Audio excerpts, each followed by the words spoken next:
About 25,000 elephants are killed each year, nearly all for their ivory tusks. The global ivory trade is a top item on the agenda at a convention on endangered species in Bangkok. CCTV's Dusita Chumsri takes a closer look at the ivory debate from the Thai capital.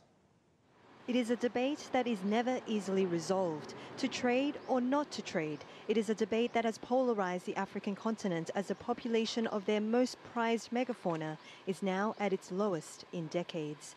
The African elephant's misfortune is its tusks. 2011 saw 25,000 elephants poached. That's more than any year since the global ban on ivory trading was passed in 1989.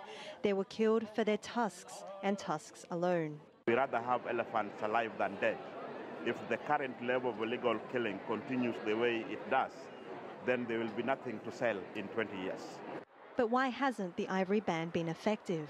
The African elephant was put on the list of species considered threatened with extinction, which prohibits all cross-border trade. But there's a catch. Countries with well-managed populations could apply to CITES to have the status of their elephants declared less threatened. If they prove their case, they might be allowed to resume trade in ivory. We've had some examples of legalized, at the time they were called experimental sales of ivory, that took place in 1999 to Japan and in 2008 to Japan and China. And those so-called experimental sales didn't lead to a reduction in demand, and in fact the situation since that time has got a lot worse. The opposing argument is this: by supplying the market with legal ivory, there will be no need to get ivory illegally. With tens of tons of elephants dying from natural causes each year, countries successfully managing their elephant populations argue that they should be able to benefit from the sale of guilt-free tusks.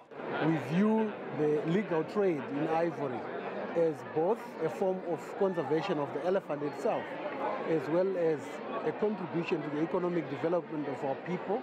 Tanzania has withdrawn their proposal for the sale of ivory ahead of this CITES conference, but now a new decision-making mechanism is on the agenda, a controversial plan to set up a centralized system for the resumption of the international trade in elephant ivory.